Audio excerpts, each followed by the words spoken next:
Hello and welcome to another episode of the Thriving Metabolism, where we discuss everything that impacts your hormones and metabolism so that you can take control, repair the damage, and lose weight consistently without making yourself miserable in the process.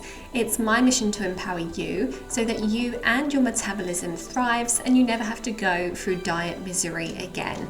I'm Louise, registered nutritional therapist, weight loss expert, and founder of the Nourish Method to Lasting Fat Loss.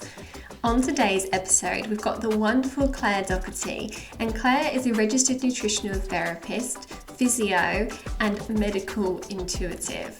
And Claire helps to fuse together the physical with the spiritual and the metaphysical. And what that means is that she goes beyond looking at symptoms and beyond looking at what you're eating and how much you're exercising, and helps to bring in together things like past trauma and patterns and repeating patterns and the things that we can't see, basically.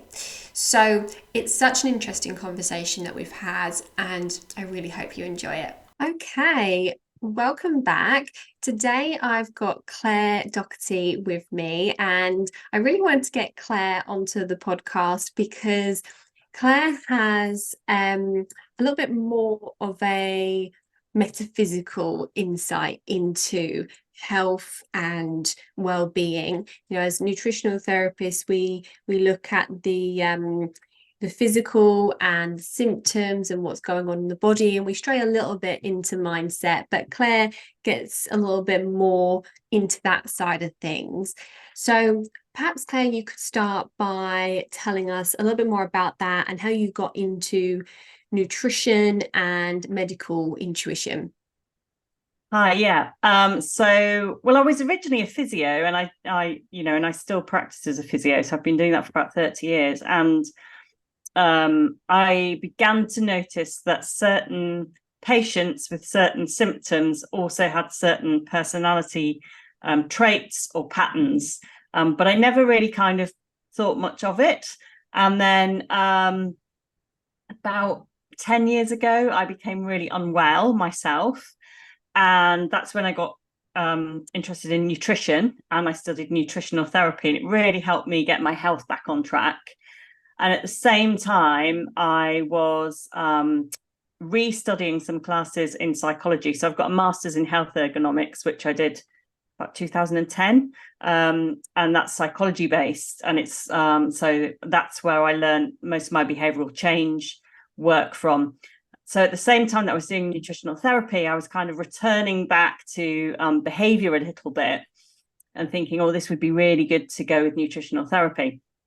And then I started to see patterns in my clients, my nutritional therapy clients, that were also presenting with correlations between, say, their personality type or their patterns and the sorts of symptoms that they were presenting with. And I thought, oh, this is really interesting. This is the second time that I've sort of noticed this. And that's what made me want to study medical intuition, because I was kind of like, well, I've studied physiology, I've studied biology and anatomy, I've done physio, I've done health ergonomics, and I've done nutritional therapy. So what else is there on a different kind of, level or a different approach that I could try? Mm-hmm. And that's how I came to medical intuition. And it really was the missing piece, because once I studied that, I was like, oh, this is what I'm seeing. And this does make sense. Yeah, that's really fascinating. Now that you have said that you see certain sets of symptoms with certain personality types, I'm like, hang on a minute, I've noticed this as well, but not kind of like consciously noticed it. And it's really fascinating that someone's personality, which way around is it? Is it that someone's personality has an effect on their symptoms, or is it the other way around? So it's not personality per se. It's more kind of like our patterns. Right. Because you can, personality is kind of like this vague thing. You can be extrovert or introvert, but still have the same kind of archetypal patterns. and archetypes are basically sets of, actions and behaviors. So, you could be an introvert and still be a mother, or an extrovert and still be a mother, but it's at that actual mothering that actually, we're looking at. So symptoms, this is my belief, my philosophy, and a lot of other people agree with this, so you can go and have a read up about this if it's something that interests you. But energy is in everything is composed of energy, but it vibrates at different levels. So our emotions and our thoughts and our beliefs vibrate at a higher level and vibrate faster than, say, this microphone that I'm speaking into, which is physical. So when somebody's developing symptoms, they start off as kind of like this in an energetic source, and then the longer a person has the symptoms, the denser they become and the more physical they become. So they then show up in our body. So things start off in kind of our energy body, which most people can't see, and the longer that we have them, the denser they become, and then they present as symptoms within our body, and then those symptoms over time change into an actual illness if we don't address them. So yeah, that's how I see it happening. Yeah, okay, so not all conditions or problems always stem from a nutritional deficiency or lack of sleep. It could be more of a kind of manifestation of what's going on with their energy and yeah, so I see things on multi-levels. So I see, well, it is a nutritional deficiency, definitely, but it's also this as well. So I don't like kind of polarizing things and saying, oh, it's only nutritional, or it's only physical, or only this will work. That's not my belief. I believe it, but my belief is that the root cause of everything, we co-create our health and our life experience via the choices that we make. And the choices depend on our patterns. So, if I am somebody that's very authoritarian and wants to control everything, I'm going to make choices that match that pattern. And try and give me as much control in my life as I can. Whereas if I'm somebody that's a people pleaser, which a lot of our clients are that we see, and a lot of NTs actually, we're more likely to struggle saying no. We're more likely to keep giving to people, even when we're quite overwhelmed, but not actually realize that this is a source of, overwhelm, and it's draining our energy. So our patterns kind of dictate the choices and the behaviors that we make, and then that affects our energetic balance, which then contributes to illness occurring. And so within that, you can have nutritional deficiencies. You might have a lifestyle, something in your life that's unbalanced, as well as kind of this energetic thing that's going on. Yeah, and I can totally appreciate that, because sometimes we have clients that we work with, and they're very kind of one sort of single track minded. They just want to focus on the nutrition, or they just want to focus on one way of doing things. And so often that person will only get a 70% improvement or an 80% improvement. And it's the people who are looking at things holistically, and they're looking at their nutrition, they're looking at their stress, they're looking at their behaviors and more of their kind of mental well-being side of things, that they get the true transformation and the real results that actually last as well. That must be a big part of it as well, with when you're working on the more metaphysical side of things, that must translate into longer lasting results, because you're looking at a more well-rounded view of health. Yeah, I mean, absolutely, because you can have the best diet in the world, but if you're still people pleasing, for example, so we used that earlier, your symptoms are going to come back, because your symptoms are basically your body guiding you to make changes to bring yourself back into balance. That's why we become ill, because something is unbalanced. But it's not just, your body isn't broken, your body's trying to guide you, it's always supporting you, and that's what symptoms are. That's how I see them. So yeah, if we can address things at the root cause, and we can address our patterns, then making shifts in those is going to reinforce the things that we do with nutritional therapy. Okay. And how is it that you bring all this together and help people? You know, how do you bring the nutrition and the medical intuition together to help people? So I've got a couple of ways that I work. Some people come and see me. I mainly do support, most of my clients are actually NTs. So Okay. I support people on a purely energetic, in an energetic way. So people come to me and I'll be able to read their patterns and tell them, okay, you know, it feels like you might have imposter syndrome going on, or, you know, you don't like public speaking because maybe you've got this invisible child within you. And then we work together to support that and to help make changes in their patterns. So it's more like a kind of a traditional coaching mixed with a little bit of reading of patterns. Mm-hmm. And then with my nutrition clients, it's a real mix. So some people come and they've read my website and they say, actually, I'm interested in, you know, the metaphysics as well. So I kind of do a combination of that with nutritional therapy. And then some clients just want nutritional therapy, although I don't get an awful lot of those anymore. And in which case, I have got a tool that I can still use. And this is partly what I teach on my practitioner course, how to incorporate reading somebody's patterns in with a normal NT assessment, so that even if they're not open to energetics, you can still learn to do that. Mm-hmm. Without you know, violating their boundaries or anything like that. So Mm-hmm. yeah. Yeah, it's so interesting. So one of the reasons why you kind of came on my radar was because I get your emails, and one of your emails had the subject line "Rise up and reclaim your feminine power," I think it was. And that really, I don't know why, it just struck a chord with me, and I thought that sounds like a bit of me, and I need that on the podcast. And I think in your email you mentioned kind of like the metaphysical meaning of the perimenopause symptoms and how they can have kind of like transformative power. And that is one of the most positive things that I've ever heard about perimenopause. So I wondered if you could talk a little bit more about that. Yeah. So because I think our bodies are always supporting us and I see symptoms as guideposts, I see that, you know, the perimenopause is this transition where we're going from the middle stage of the triple goddess archetype, the mother, into the crone archetype, which is the final stage of life. And that's where we're really embracing our intuition and our wise woman and our inner knowing.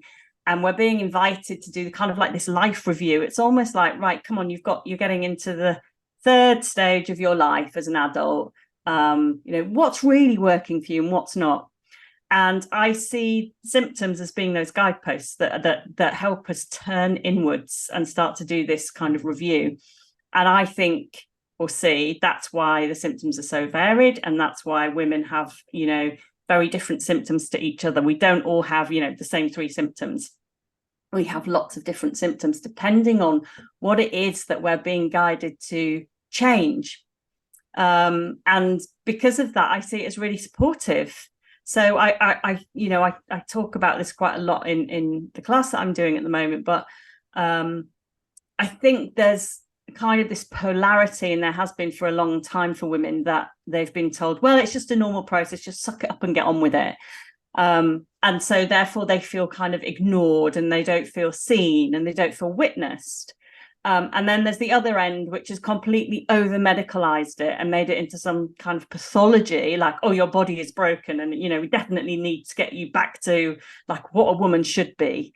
And actually, I don't think either of those are particularly helpful. Like, I don't feel that, you know, every woman needs lots of medication, but I don't believe it's helpful that, you know, women shouldn't be offered it, because if you're struggling with perimenopause, you do need help of some sort. And for some women, you know, natural sources of help just won't cut it, and that's okay. And I'd love to see more of a kind of a mix of natural support, lifestyle support, you know, women being encouraged to really kind of set new boundaries, to be able to say no, to be able to let go of the things that they don't want to do, and have this kind of review of what's going on. And so yeah, I see it as quite I know it doesn't always feel positive for women, but I also am of the mind that actually that's society and cultural views and opinions that have done that, because aging isn't valued in today's society. You know, the subliminal messages everywhere that staying youthful is only of value, and that as we age, we automatically become unwell, we automatically become frail, which means we aren't of any value, we aren't of any use to anyone, we're a burden on society. And so it's no wonder that women kind of head to this stage in their life with dread, you know, and uncertainty. And then they're getting all these symptoms and they don't really understand why. And all we get told, well, it's because of your hormones. It's because you haven't got enough estrogen. And it doesn't really make sense when you think about it logically, because if that was the case, every single woman would have the same symptoms. And that doesn't happen. Yeah, exactly. You know, it's like we're kind of conditioned to, like, our whole life is leading up to this, you know, really negative experience of perimenopause and menopause and afterwards. And you never hear anything positive about it. And, you know, it's definitely, you know, dread is the right word when, you know, there's someone who works with a lot of women who are perimenopause and menopausal. You know, and you hear their stories of how they've, you know, tried so many different things, and how no matter what they do, the weight just piles on and they've got all these horrible symptoms and they just don't get any help from their doctors. Or if they do, it's take an antidepressant, take HRT, have hysterectomy, you know, not a lot else is offered. So it is something that I'm sure most women spend quite a big chunk of their lives dreading, and then a big chunk of their lives really struggling through. So I really love the perspective that, you know, these symptoms that you're having are your guideposts, and kind of that it's your body telling you that it needs something, and really it's a case of figuring out where the imbalance is and what it is your body needs. Yeah, exactly that. So sometimes women come to me because they just can't do the work. They kind of know what it is that they need to do, but they can't really get their ducks in a row. You know, they can't align what they want with their actions. So is there a reason why this happens, you know, in terms of the way that you work and you look at things? Is there something that's going on there? So, well, there can be several things actually. So sometimes we self-sabotage, but we don't realize that we're doing it. So that's the big one. You know, that if we have kind of a subconscious or an unconscious belief that we're going to fail at that anyway, then we tend to self-sabotage. Sometimes we need really, really tiny goals rather than, you know, big goals. So we might agree in a session with a client that they're going to, you know, change their breakfast, and actually the client can then come to the point that after 3 days, actually that's too much, they can't cope.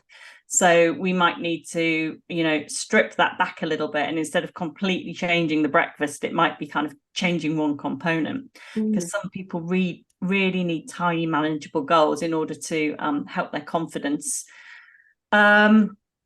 And some people just aren't ready. So they think they're ready to change and they come to see us. They might be, you know, ready to take action, or they might be kind of even in the contemplative stage of change, so not even quite there yet. And then all of a sudden they realize, actually, I don't think I'm ready. It's too much. And it's tricky as somebody, if you're a practitioner and you help clients, you know, understanding where your client is on their healing journey is really important, because some clients just won't be at the right stage to make changes, and that's okay. And I think that a lot of the time we can take on that responsibility and think that maybe we're not doing something correctly, or, you know, it's our fault. But actually sometimes it isn't. Sometimes, you know, the client needs to go away and come back in a few months' time. Yeah, absolutely. And what about trauma? There's a lot of conversation around like past trauma and how that can impact people, you know, many years later, and how we hold it in our bodies. Is this something that can contribute to the experience that women have when they go through menopause and perimenopause and stubborn weight as well? Yeah, 100%. Yeah. So your body is kind of like your it's kind of like your storehouse, and it never forgets anything. So your mind might forget. You might push something into the back of your mind and close the door, something that's too embarrassing to think about, something that's too, painful to think about, but your body will never forget. And so if you aren't supported enough to process something, you won't be able to move through it. And that's when we tend to store things in our psyche and just push them to the back. But over time, those things can grow louder and louder and louder, having a bigger impact on our health. And we will develop more symptoms. So yes, especially in the perimenopause, the more a woman is being called to step into an authentic version of herself, which might look like having more boundaries. It might look like stopping people pleasing. It might look like, having a different job. It could be anything. That usually the more pronounced the symptoms are and the more out of balance her body will be, particularly if she's not addressing those things, so she's ignoring them. So a big one is because society values youth so much that a lot of women feel that they've got to hang on to their younger years and try and kind of stay where they were, which is going against life's natural cycles and the transition that we're invited to kind of step into. And when that happens, if we're fighting against it, we'll have a much harder time. We'll find it much tougher. Okay, so there might be some people listening to this and thinking, so how do I know, whether I need to work on my nutrition, or how do I know if I've got some repressed trauma? Where do people even start with all of that?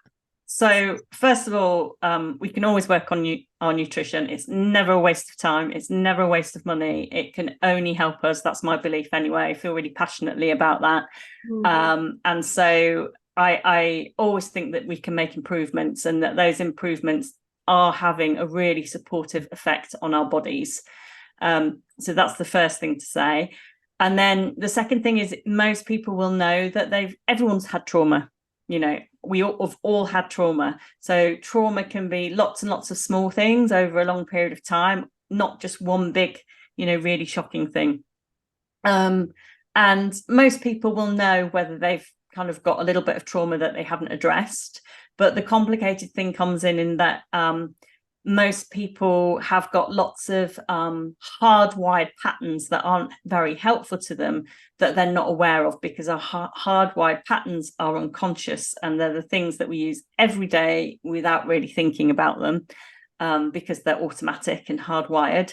And it's those things that kind of get in the way. So it's if you've got symptoms, you've got something going on with your body that you're being guided to change. And so for some people, nutrition will be the first port of call, and for some people that will be enough to give them lasting changes, because maybe their patterns are linked to the way that they're eating. So if somebody is addicted to sugar, or is a binge eater, for example, then they might have some sort of trauma underlying that, but at the end of the day, they're being called to change that pattern of addiction, because it is a form of addiction. And once they've done that by working with an NT, then they might be more kind of balanced with their eating, and their body will be healthier. So they've addressed the pattern by working with an NT. So what we've got to be careful with those sorts of people is, though, that often the focus of the addiction shifts onto something else. So it might go on to shopping, or scrolling on your screen, or over-exercising. And so even though the body improves with nutrition, there's something else, another kind of low-level addiction, which over time might mean that the symptoms return, but in a slightly different way, because the pattern hasn't actually been fully supported. So yeah, it's basically following what your body is guiding you to do. If you've got symptoms and you work with one practitioner and it doesn't resolve them, then you haven't resolved the underlying pattern, and that pattern might be around trauma. Okay. So yeah. Yeah, so if someone solves one problem and another one develops, it could be that it's the same thing repeating, but in a different way, and they just Exactly. haven't got to the root of Yeah. that issue. Yeah. Gotcha. Yeah, and I think that is something that probably most of the women that we work with have an element of, Yeah. because at the end of the day, most things come down to our behaviors and our kind of subconscious beliefs and those patterns that we have. So just to I just kind of want to elaborate a bit on what you mean by repeating patterns. Like, what does that really mean? Or do you have like an example of what that could be? Yeah, it's just your patterns that you commonly use. So for example, when you're an NT, you've got your NT hat on at work, and you're in using your professional behavior, and you're using your knowledge of NT. So that's a pattern that you'd be working with every day. If you're somebody that I don't know, is a teacher, it's the same when you go to school and you teach, or you teach online. But some patterns can become out of balance, and they can tip over into this really unhelpful state. So let's go back to the people pleaser, because this is very common, and I spoke about this earlier. So all patterns are neutral, they're not good or bad. In its balanced state, it's really lovely to help people. We do it from our hearts. We do it not because we're expecting anything in return, but just because it's nice to help people, and we're warm-hearted, and that's lovely. If the people pleaser tips over into an unbalanced state, we're doing things out of guilt because we believe we should. And if we don't do it, we're not very nice people. Or if we don't do it, that person will be upset. That's not being in balance. That's doing something because you believe that if you don't do it, somebody won't value you. Mm-hmm. So that's tied in with a sense of low self-worth. So then those types of people need support around self-worth and being able to have stronger boundaries, so that they can refill their cups and feel more energized without feeling guilty about not always helping other people. Mm-hmm. Yeah. And would that be a similar thing for someone who was in a pattern of self-sabotage, Yeah. around their weight loss goals? That, Yeah. I Yeah. imagine, can come from low self-worth and perhaps fear. Yeah. Yeah. And perfectionism as well. So, the belief that it's all or nothing. If I can't get it absolutely perfect, then there's no point. Well, I've eaten the chocolate today, so I might as well, have the rest of the week off and start on Monday. Mm-hmm. But actually, to change your pattern, you just have to wait till the next meal time. You don't have to wait for the next week. It's only a meal away until you can start again. And we all fall off the wagon. We all make mistakes. It's part of human nature. Mm-hmm. And you can't get rid of any of your patterns either. So that's the other thing. People will often say, once I've lost a stone or 3 stone, then I'll go to the gym. And that's tied into self-worth and perfectionism, thinking they have to look a certain way to be able to go to the gym. But actually, you're self-sabotaging. Go to the gym now, build your confidence up, get those endorphins going, feel better about yourself, show yourself you can do it, break that pattern of needing to be perfect before you go to the gym. Yeah. Yeah, I see that a lot in clients who are waiting for something, and it might be, I'm going to wait until I've got my annual health checkup with my doctor. I'm going to wait until I've had that, or I'm going to wait until my holiday's done next month. Yeah.